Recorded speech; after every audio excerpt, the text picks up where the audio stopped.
Welcome friends. इस video में शैव धर्म एवं भागवत धर्म से संबंधित इम्पोर्टेंट क्वेश्चन को डिस्कस करेंगे, जो आपके आगे आने वाले सभी एग्ज़ाम के लिए वेरी इंपॉर्टेंट होंगे। तो आइए देखते हैं पहला क्वेश्चन है कि नैनार कौन थे।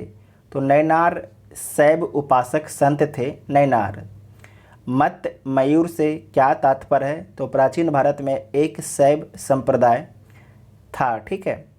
त्रिमूर्ति तथा अर्ध नारेश्वर की पूजा किस काल में प्रारंभ हुई। तो गुप्त काल में प्रारंभ हुई।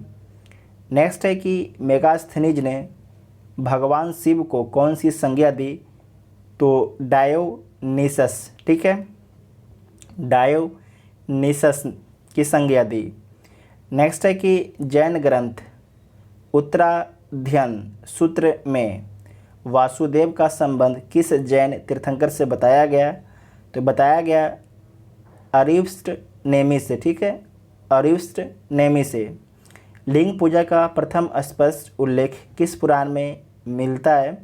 तो मत्स्य पुराण में जो है लिंग पूजा का स्पष्ट उल्लेख मिलता है।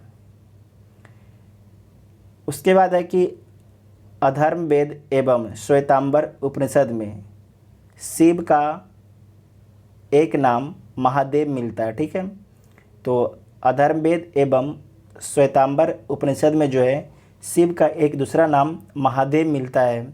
और शिव की जो है प्राचीनतम मूर्ति मद्रास के निकट रेनीगुंटा में सिद्ध गुडी मल्लम लिंग के रूप में प्राप्त हुई है। ठीक है, तो आपसे पूछा जाएगा कि शिव की प्राचीनतम मूर्ति कहाँ से मिली है। तो आपको बता देना है मद्रास से। ठीक है। उसके बाद है कि अर्ध नारेश्वर मूर्ति में आधे शिव तथा आधी पार्वती किसके प्रतीक है।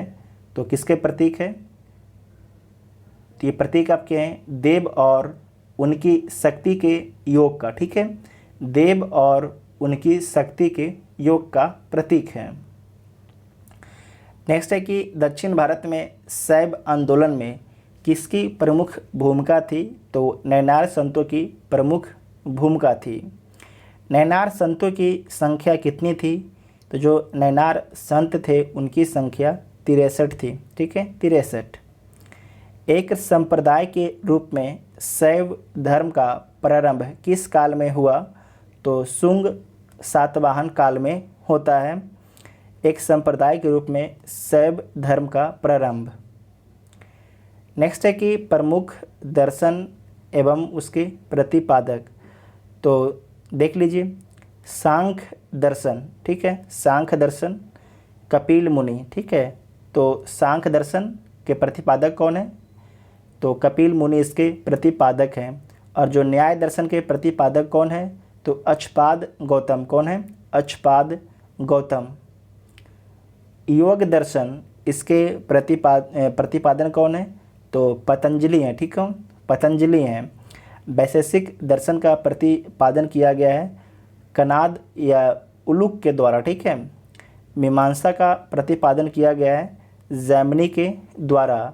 और वेदांत का प्रतिपादन किया गया है वादरायण के द्वारा। और उसके बाद है कि एक साइड संप्रदाय है और एक साइड आपके संस्थापक दिया गया है। तो अजीबक संप्रदाय के संस्थापक कौन है। तो मैथिली पुत्र गोसाल जो हैं अजीबक संप्रदाय के संस्थापक हैं। जबकि घोर अक्रियावादी के संस्थापक कौन है। तो पूरन कश्यप हैं। कौन है। पूरन कश्यप। उसके बाद है कि यज्ञवाद के संस्थापक कौन है। तो आचार्य अजित केस काम्बलिन। ठीक है। उसके बाद है कि भौतिकवादी के संस्थापक कौन है। तो पकुद कच्चायन। ठीक है, पकुद कच्चायन भौतिकवादी का संस्थापक हैं। और उसके बाद है अनिश्चयवादी के संस्थापक कौन है। तो संजय बेठली पुत्र। ठीक है, अनिश्चयवादी के संस्थापक कौन है। तो संजय बेठली पुत्र। ठीक है। नेक्स्ट है कि भागवत धर्म का प्रवर्तक किसे माना जाता है? तो कृष्ण को जो है भागवत धर्म का प्रवर्तक माना जाता है। किस ग्रंथ में सर्वप्रथम देवकी के पुत्र कृष्ण का वर्णन किया गया है?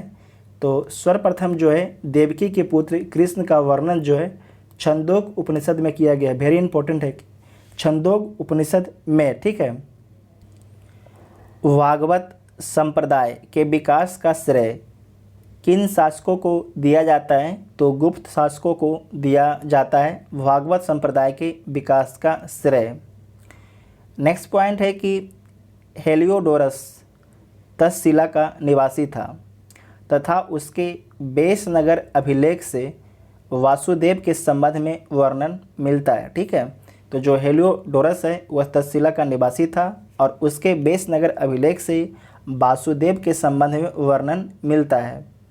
कर्म का सिद्धांत किस दर्शन से संबंधित है? तो कर्म का सिद्धांत जो है मीमांसा दर्शन से संबंधित है। अवतारवाद का सर्वप्रथम उल्लेख किस ग्रंथ में मिलता है?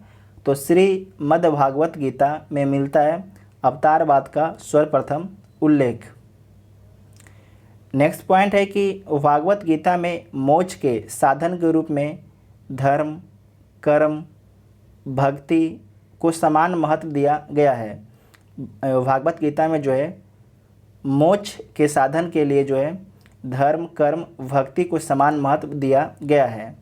वह प्राचीन स्थल जहाँ 88,000 ऋषि मुनियों की सभा में संपूर्ण महाभारत कथा का वाचन किया गया था, तो सीतापुर उत्तर प्रदेश में। ठीक है, सीतापुर उत्तर प्रदेश में, और इसको बोलते हैं नमिसरायन। ठीक है, नमिसरायन। भागवत संप्रदायों में भक्ति के रूपों की संख्या कितनी है? तो भागवत संप्रदायों में भक्ति के रूपों की संख्या 9 है। कितनी है? 9। नवधा भक्ति। मेगास्थनीज ने कृष्ण को किस नाम से उल्लेखित किया?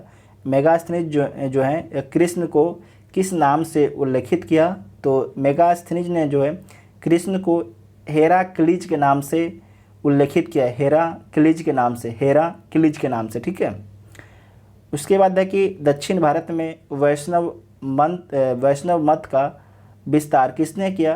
तो दक्षिण भारत में जो है वैष्णव मत का विस्तार अलवार संतों ने किया। किसने किया? अलवार संतों ने। अलवार संतों की संख्या कितनी है? 12 है, जबकि नैनार संतों की संख्या कितनी है? 63 है। तो अलवार संतों की संख्या 12 मानी जाती है और इन संतों में जो है अंडाल नामक महिला संत का भी उल्लेख मिलता है, जिन्हें दक्षिण की मीरा भी कहा जाता है। जिन्हें दक्षिण की मीरा कहा जाता है।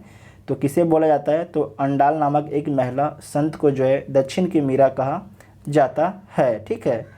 इस वीडियो में हम लोग शैव एवं भागवत धर्म से संबंधित जितना भी इम्पोर्टेंट क्वेश्चन था सारे को कवर कर लिए हैं। अगर वीडियो देखने के बाद आपको हेल्पफुल लगता है तो चैनल को सब्सक्राइब कीजिएगा और वीडियो को अपने दोस्तों में शेयर जरूर कीजिएगा। Thank you.